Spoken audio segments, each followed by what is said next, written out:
नमस्कार विद्यार्थी मित्रांनो, मी प्रियंका ग्लोबल ऑनलाईन मराठीमध्ये आपल्या सगळ्यांचं मनापासून स्वागत करते. आज आपण महाराष्ट्र सेट परीक्षा पेपर क्रमांक 1 यासाठी आपण युनिट क्रमांक 10 ला सुरुवात केलेली आहे. हायर एज्युकेशन सिस्टम ही आपली पेपर 1 करिता युनिट 10 आहे. यामध्ये आज आपण भारतीय शिक्षा आयोग 1964 आणि त्या आधारावर कशा प्रकारे एज्युकेशन पॉलिसी निर्माण झालेली फर्स्ट एज्युकेशन पॉलिसी आजच्या पर्टिक्युलर सेशनमध्ये आपण अभ्यास करणार आहोत. एक्झामिनेशनच्या पॉइंट ऑफ व्ह्यूने हा सेशन खूप महत्त्वपूर्ण होणार आहे, त्यामुळे व्हिडिओ जे आहे शेवटपर्यंत नक्कीच बघायचा आहे. सोबतच जर आपण सेट एक्झामिनेशन टार्गेट करीत आहात तर यासाठी पेपर क्रमांक 1 साठी कंप्लीट कोर्स सुद्धा अवेलेबल आहे, ज्यामध्ये live session, recorded session, notes, mock test 2000 plus MCQs, PYQs आणि एव्हरी सॅटर्डेला आपल्याला टेस्ट सुद्धा अवेलेबल आहे. सो नवीन बॅच आपली 21 ऑक्टोबर पासून सुरू होत आहे. सो या बॅचला जॉईन करा. जॉईन करण्याची फीज 3000 आहे. यावर सुद्धा डिस्काउंट मिळेल आणि मात्र 2500 रुपयामध्ये हा कोर्स अवेलेबल आहे. बघा, हे ऑफिशियल नंबर्स आहे, या नंबर्सवर कॉन्टॅक्ट करू शकता आणि आजच कोर्सला जॉईन करू शकता. तो आपण बघत आहोत माध्यमिक शिक्षण आयोग याविषयी थोडा आपण बघून घेऊया की हा आयोग कशा पद्धतीने आणि काय महत्त्वपूर्ण रेकमेंडेशन या आयोगाने केलेल्या आहेत. सो सुरुवातीला एक बेसिक आपण समजून घेऊया व्यवस्थितरित्या, मग आपण समोरच्या भागाकडे वळूया. ठीक आहे. सो बघा, माध्यमिक शिक्षा आयोग. ओके. सो माध्यमिक शिक्षा आयोग हा जो शिक्षा आयोग आहे कधी आलेला आहे, हा पहिला महत्त्वपूर्ण प्रश्न इथे आपल्याला दिसून येतं. सो लक्षात घ्या, 1952-53 या पर्टिक्युलर टाइम पिरियड मध्ये आपल्याला काय दिसून येतं, माध्यमिक शिक्षा आयोग.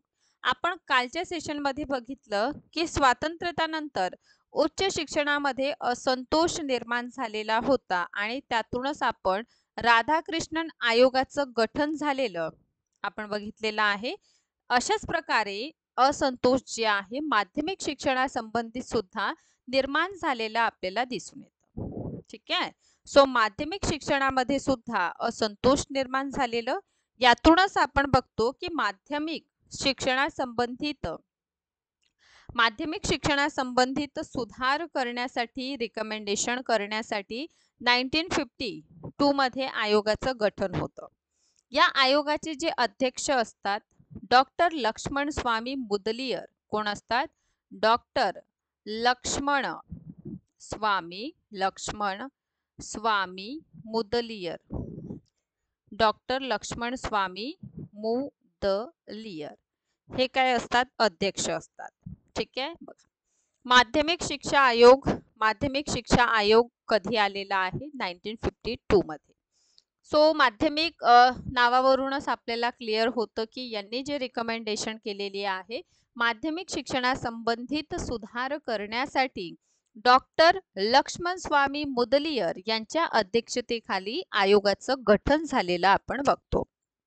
आता या आयोगाच्या गठन जेव्हा झालेलं आपण बघतो की हे मद्रास विश्वविद्यालयाचे काय होते? उपकुलपती होते. मद्रास विश्वविद्यालय याचे हे काय होते? उपकुलपती होते. कोण? डॉक्टर लक्ष्मण स्वामी मुदलियर. ओके. सोबतच मी तुम्हाला काल राधाकृष्णन आयोगाविषयी डिटेल मध्ये सांगितलेलं आहे की 1948 मध्ये राधाकृष्णन आयोगाचं काय होतं? गठन होतं आणि राधाकृष्णन आयोगाचे एक सदस्य म्हणून आपण डॉक्टर लक्ष्मण स्वामी मुदलियर यांचा सुद्धा अभ्यास केलेला आहे. आता 1952 मध्ये हा जो आयोग आलेला आहे यालाच आपण माध्यमिक शिक्षा आयोग असं म्हणतो आणि या आयोगामध्ये टोटल जर आपण सदस्यांचा विचार केलेला 7 सदस्य आपल्याला या आयोगामध्ये दिसून येतात आणि या आयोगाने आपलं जे प्रतिवेदन आहे 29 ऑगस्ट 1953 ला काय केलेलं आहे? प्रस्तुत केलेला आहे.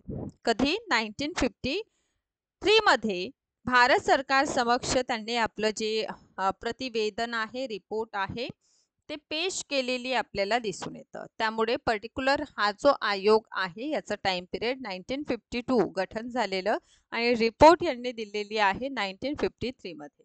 आता इथे एक गोष्ट लक्षात घ्या, माध्यमिक शिक्षा आयोग, ठीक आहे, 1952 पासून 1953 आपण बघतो की उच्च शिक्षणासंबंधित असंतोष निर्माण झालेलं होतं आणि स्वातंत्र्यानंतर यांचं इन्स्टिट्यूशनची संख्या वाढली, पण एज्युकेशनचा जो दर्जा आहे तो पूर्णतः घसरलेला होता. त्यामुळे उच्च शिक्षणासंबंधित रिकमेंडेशन करण्यासाठी राधाकृष्णन आयोग आलेलं. त्याच प्रकारची परिस्थिती माध्यमिक शिक्षणासंबंधित सुद्धा निर्माण झालेली होती. त्यामुळे माध्यमिक शिक्षणासंबंधित सुधार करण्यासाठी डॉक्टर लक्ष्मण स्वामी मुदलियर यांच्या अध्यक्षतेखाली आपण बघतो की माध्यमिक शिक्षा आयोगाचं गठन झालं. आता हा जो आयोग आपल्याला पाहायला मिळतो, या आयोगाचे अध्यक्ष होते डॉक्टर लक्ष्मण स्वामी मुदलियर. सोबतच हे मद्रास विश्वविद्यालयाचे उपकुलपती होते आणि राधाकृष्णन आयोगाचे सदस्य सुद्धा होते.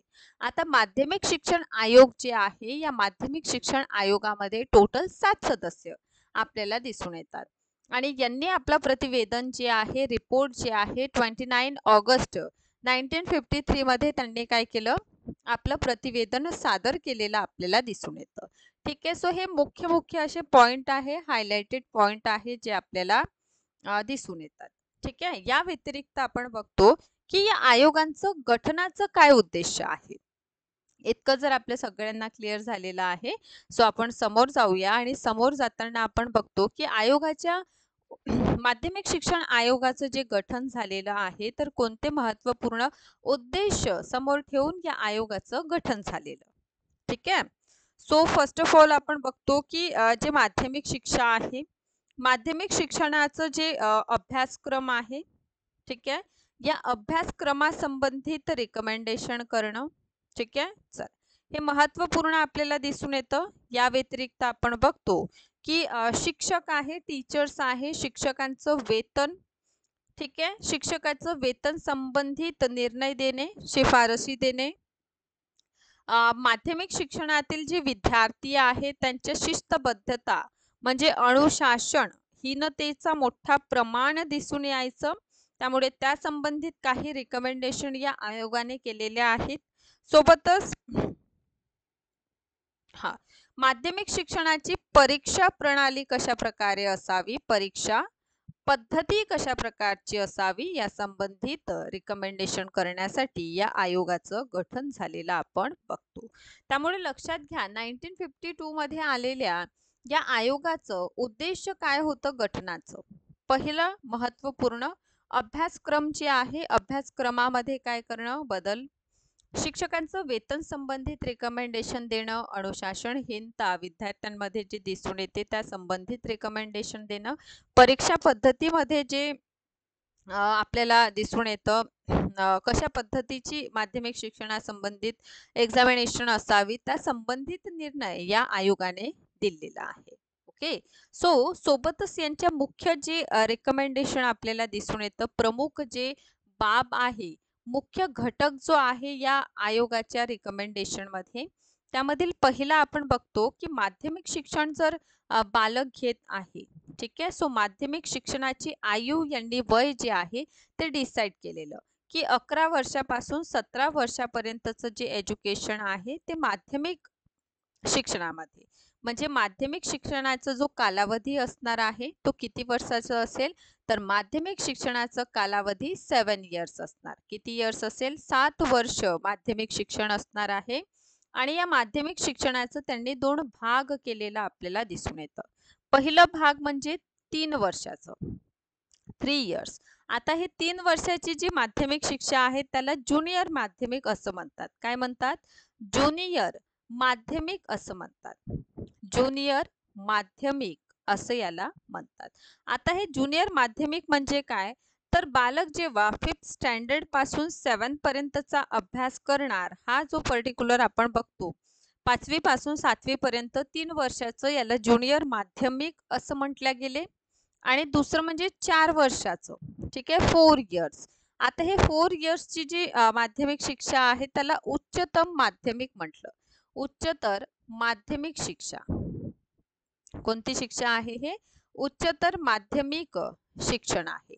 आता हे उच्चतम म्हणजे 8वी पासून तर 11th पर्यंत. ठीक आहे, कळत आहे बघा. डॉक्टर लक्ष्मण स्वामी मुदलियर यांनी सर्वप्रथम आपल्याला माध्यमिक शिक्षणासंबंधित सांगितलं की माध्यमिक शिक्षणाचं कालावधी 7 वर्षाचं असावं आणि माध्यमिक शिक्षणाचे त्यांनी काय केलं, 2 पार्ट्स केले. म्हणजे 2 भागात काय होणार आहे, माध्यमिक शिक्षण जे आहे 2 भागात आता दिले जाईल. पहिला भाग म्हणजे ज्युनियर माध्यमिक, जे 5वी पासून 7वी पर्यंत ज्युनियर माध्यमिक म्हणजे 3 वर्षाचं, आणि उच्चतम माध्यमिक म्हणजे 8वी पासून 11वी पर्यंत 4 वर्षाची, असे 2 भाग केलेले. बर, सोबतच 12वी राहिली आता है ना. सो 12th जो संबंध त्यांनी जोडलेलं आपल्याला दिसून येतं, 12वीचा संबंध त्यांनी जोडलेलं महाविद्यालयासोबत. ठीक आहे. सो महाविद्यालयासोबत त्यांनी काय केलं, 12वीचं शिक्षण जोडलेलं आपल्याला दिसून येतं. तर इथे हे खूप महत्त्वपूर्ण आहे की डॉक्टर लक्ष्मण स्वामी मुदलियर यांचं माध्यमिक शिक्षण आयोगामध्ये सर्वप्रथम माध्यमिक शिक्षणाचं कालावधी डिसाईड केलं की 7 वर्षाचं माध्यमिक शिक्षण असणार. सोबतच वय वर्ष 11 पासून 17 पर्यंत. ओके. आणि माध्यमिक शिक्षणाचे 2 भाग केले, एक ज्युनियर माध्यमिक आणि एक सिनियर म्हणजे उच्चतम माध्यमिक. महाविद्यालयाचा संबंध त्यांनी 12th स्टँडर्डशी जोडलेला आपल्याला दिसून येतं. या व्यतिरिक्त त्यांनी जे प्रमुख रेकमेंडेशन केलेली, या व्यतिरिक्त त्यांनी जे प्रमुख रेकमेंडेशन केलेली त्यामध्ये आहे बहुउद्देशीय कॉलेज स्थापन करावे. आता बघा इथे बहुउद्देशीय कॉलेजची काय संबंध आहे, तर बहुउद्देशीय कॉलेज होतात काय हे सुद्धा आपल्याला माहीत असावं. तर बहुउद्देशीय कॉलेज म्हणजे काय, जिथे बुनाई, कढाई ना, सिलाई, चर्मकाम अशा प्रकारचं जे शिक्षण दिलं जातं, अशा प्रकारचं बहुउद्देशीय कॉलेज स्थापन करण्यात यावे. कृषी विद्यालय ग्रामीण क्षेत्रात स्थापन करण्याचं रिकमेंडेशन या आयोगाने केलेलं आहे. म्हणजे कृषी जे आहे, कृषी विद्यालय ग्रामीण क्षेत्रामध्ये स्थापन करावे. ठीक आहे. या व्यतिरिक्त आपल्याला पाहायला मिळतं म्हणजे जे पशुपालन, कुटीर उद्योग याला बढावा दिला जाऊ शकेल. सोबतच यांनी टेक्निकल कॉलेजेस स्थापन करण्याचं रिकमेंडेशन केलेलं आहे. ठीक आहे. टेक्निकल कॉलेज या व्यतिरिक्त आपण बघतो की प्रत्येक जे प्रांत आहे त्यामध्ये आवासीय विद्यालय स्थापन करावे. विशिष्ट जे स्कूल आहे ना, विशिष्ट स्कूल स्थापन करण्याचं म्हणजे दिव्यांगांसाठी, मूकबधिरांसाठी विशिष्ट कॉलेज जे शाळा जी आहे ते स्थापन करावे. जे महिला शिक्षण आहे, महिला शिक्षणासाठी बालिका विद्यालयाची स्थापना करण्याचं सुद्धा, बालिका विद्यालय स्थापन करण्याचं सुद्धा रिकमेंडेशन दिलेलं आहे. आणि सोबतच मुलांना शिष्यवृत्ती दिली जावी अशा प्रकारचं प्रमुख शिष्यवृत्ती दिली जावी अशा प्रकारचं प्रमुख रिकमेंडेशन या आयोगाने केलेलं आपल्याला दिसून येतं. सो या आयोगामध्ये आपण बघतो की बहुउद्देशीय कॉलेज आहे ना, कृषी विद्यालय ग्रामीण क्षेत्रात स्थापन करावे, टेक्निकल कॉलेज स्थापन व्हावे, विशिष्ट स्कूल म्हणजे जे दिव्यांग असतात, मूकबधिर आहे त्यांच्यासाठी असावे, महिला शिक्षणाला प्रोत्साहन देण्यासाठी बालिका विद्यालय स्थापन करावे आणि सोबतच त्यांना शिष्यवृत्ती देण्याची सुद्धा सोय करण्यात आलेली आपल्याला दिसून येतं. सो बघा, केंद्रीय शिक्षण सल्लागार मंडळ याचं आपण बघतो की भारत सरकारने 23 डिसेंबर 1952 रोजी डॉक्टर लक्ष्मण स्वामी मुदलियर यांच्या अध्यक्षतेखाली आपण बघतो आयोगाचं गठन झालं, ज्याला माध्यमिक शिक्षण आयोग असं म्हणतात. या आयोगामध्ये 7 सदस्य आपल्याला पाहायला मिळतात, म्हणजे ओव्हरऑल 7 मेंबर्स होते. या आयोगाचं जे उद्दिष्ट आहे त्यामध्ये आपल्याला दिसून येतं की शिक्षणासंबंधित तपास करणे. डॉक्टर लक्ष्मण स्वामी मुदलियर हे मद्रास विद्यापीठाचे कुलगुरू आणि आपल्याला दिसून येतं की जे यापूर्वी राधाकृष्णन आयोग आलेलं त्याचे सदस्य होते. आणि समोर माध्यमिक शिक्षण आयोग, ज्याला मुदलियर आयोग सुद्धा आपण म्हणतो, त्याचे अध्यक्ष आपल्याला दिसून येतं. सो या आयोगाने माध्यमिक शिक्षणासंबंधित काय केलेलं आहे, रिकमेंडेशन केलेलं आहे. यांनी अहवाल दिलेला आहे 29 ऑगस्ट 1953 मध्ये. यामध्ये टोटल 244 पेजेस आपल्याला दिसून येतं आणि टोटल जर चॅप्टरचा विचार केलेलं तर 5 अध्याय यामध्ये आहेत. ओके. सोबतच माध्यमिक शिक्षण आयोगाच्या निर्मितीचं उद्दिष्ट बघा की अभ्यासक्रम जो आहे, अध्यापनाचं स्तर आणि माध्यमिक शिक्षणाचं काय स्तर असावं या संबंधित यांनी रिकमेंडेशन केलेलं आहे.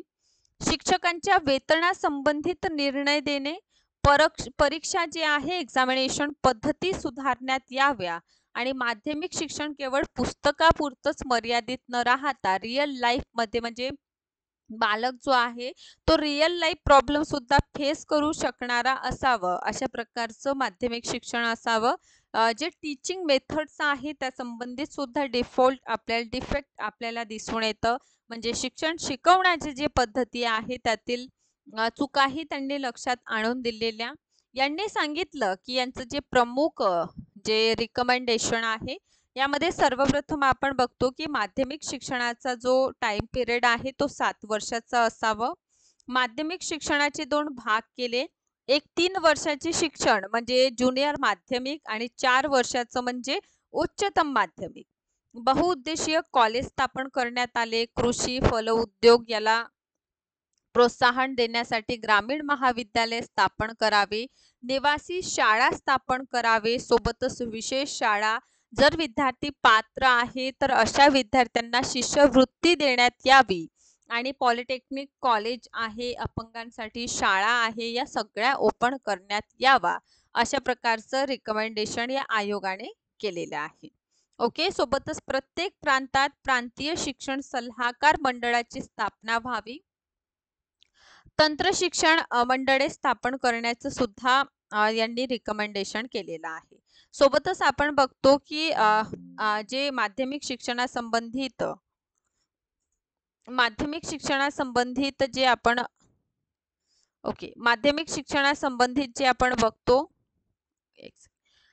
पुस्तक वगैरे जे असतात तर माध्यमिक शिक्षणासंबंधित जे बुक्स आहे, पुस्तक आहे, ते एकच पुस्तक नसावी, 2-3 पुस्तक असावी आणि त्या 2-3 पुस्तकांवर आधारावर एक जे आहे ते चूज केली जावी.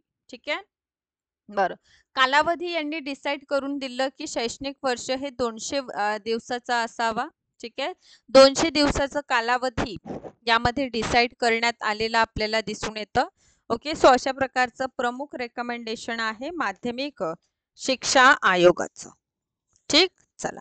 सो आता जाऊया आपण भारतीय शिक्षा आयोग, ज्याला कोठारी आयोग असं सुद्धा म्हणतात.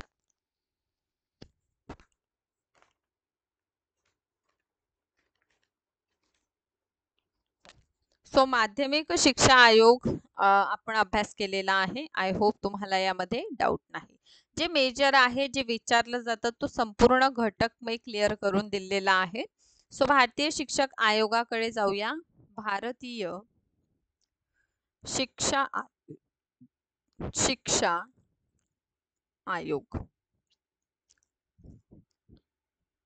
ओके. सो भारतीय शिक्षा आयोग कधी आलेला आहे? 1964 1966 या टाइम पिरियड मध्ये आपल्याला भारतीय शिक्षा आयोग आलेलं दिसून येते. का बरं आलेला असेल तर संपूर्ण भारतामध्ये, येथे बघा, संपूर्ण भारतामध्ये एक समान शिक्षण पद्धती लागू करण्यासाठी. ठीक आहे. संपूर्ण भारतामध्ये एक समान शिक्षा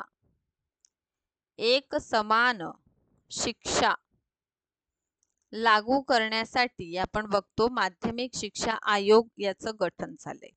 सो गठन कधी झालेलं तर लक्षात घ्या, 14 जुलै. कधी झालेलं आहे?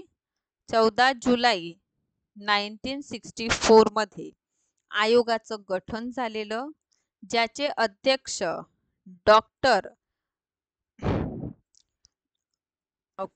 ज्याचे अध्यक्ष आपण बघतो,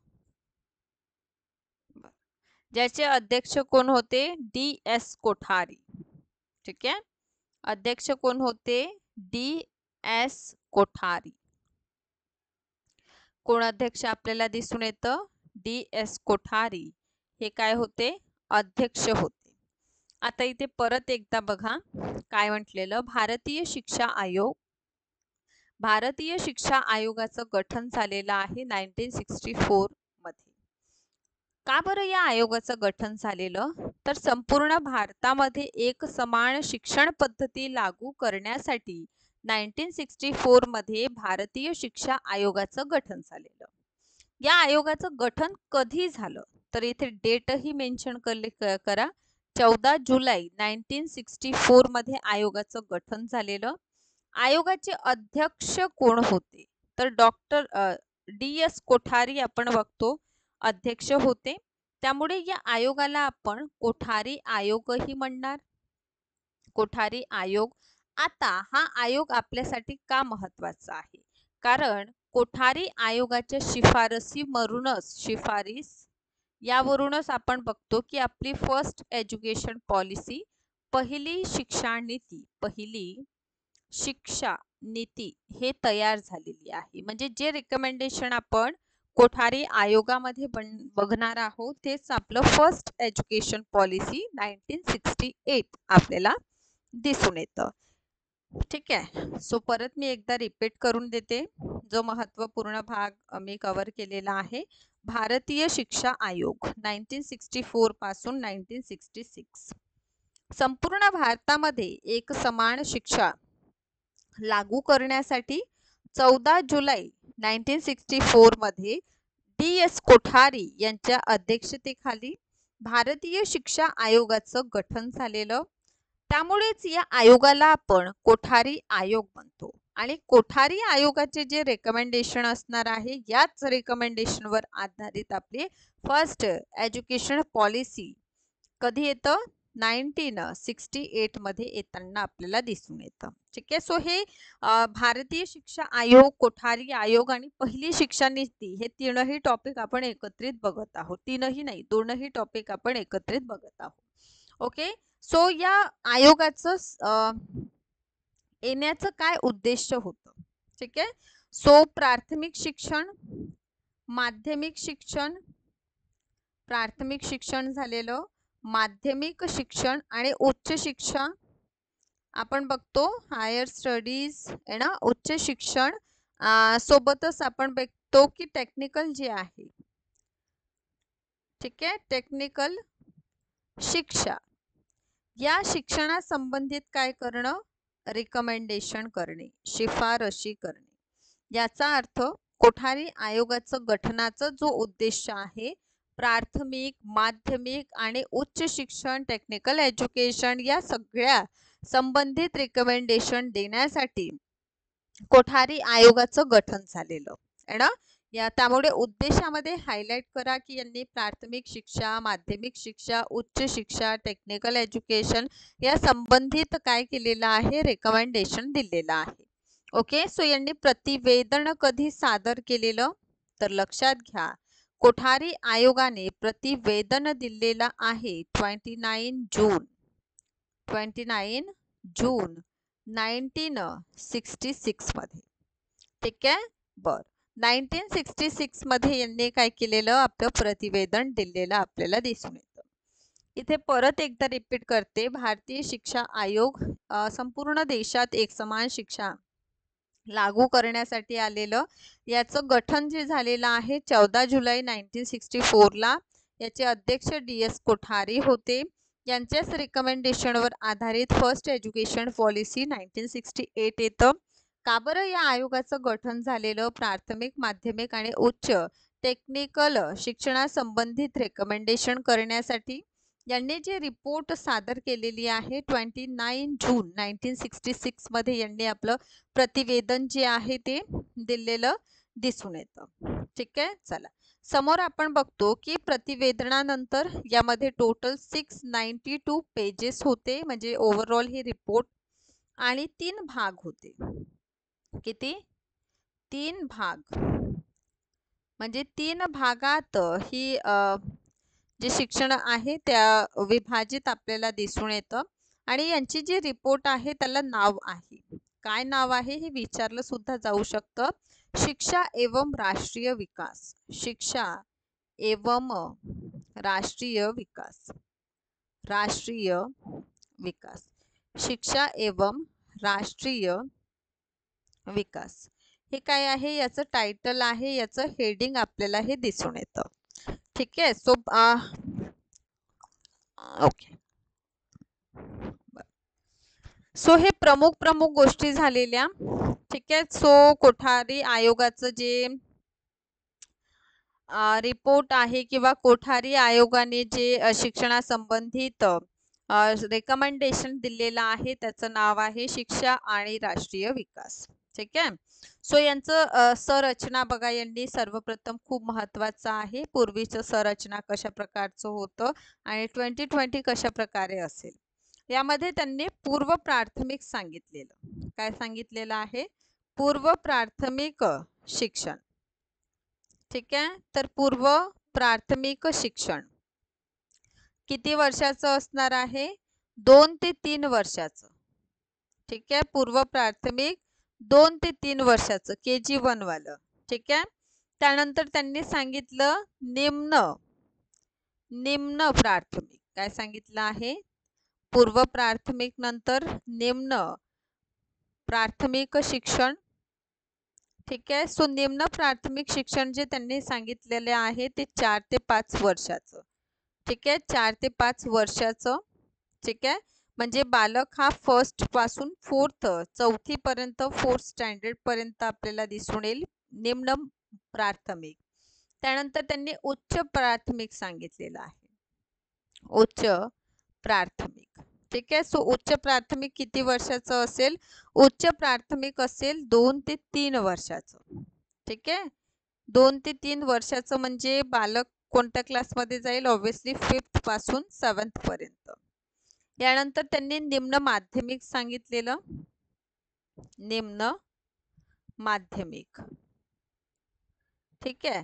सो निम्न माध्यमिक किती वर्षाचं असेल, 2 ते 3 वर्षाचं निम्न माध्यमिक. म्हणजे मुलगा हा 8वी पासून 10वी पर्यंत जो जाणार त्याला निम्न माध्यमिक म्हटलं गेलं.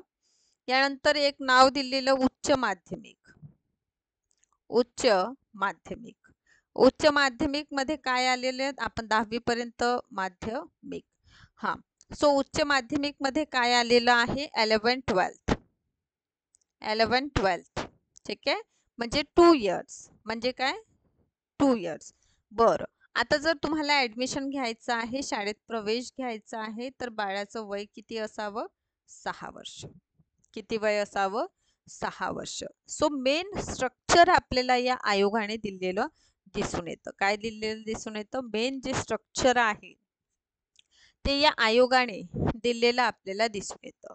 यामध्ये आपण काय बघतो की कोठारी कमिशनचं गठन 14 जुलै 1964 ला होतं आणि त्यांनी प्राथमिक शिक्षण, माध्यमिक शिक्षण, उच्च शिक्षण, टेक्निकल एज्युकेशन या सगळ्यांसंबंधित काय केलेलं आहे, रेकमेंडेशन दिलेलं आहे. ठीक आहे.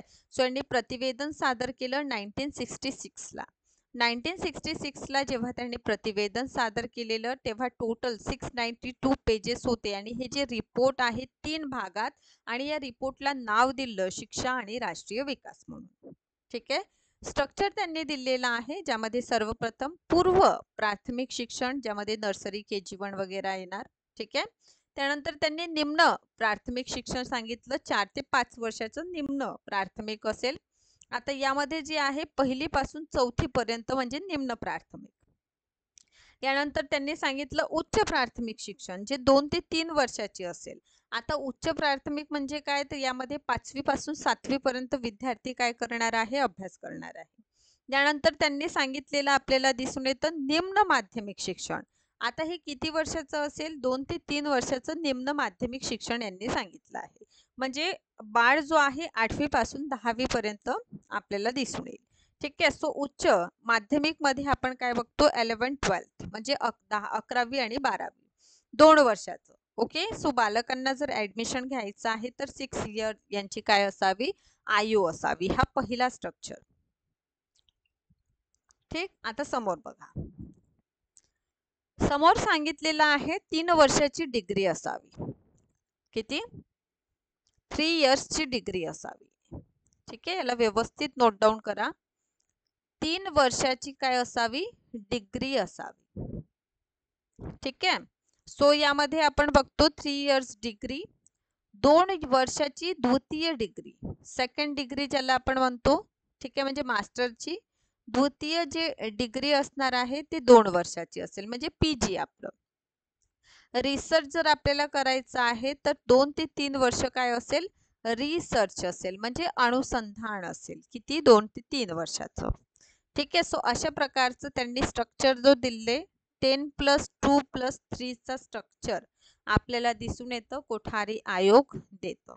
आणि या कोठारी आयोगाच्याच रिकमेंडेशन नुसार 1968 मध्ये फर्स्ट एज्युकेशन पॉलिसी आपली, नॅशनल एज्युकेशन पॉलिसी आपली तयार होते. ठीक आहे. सो या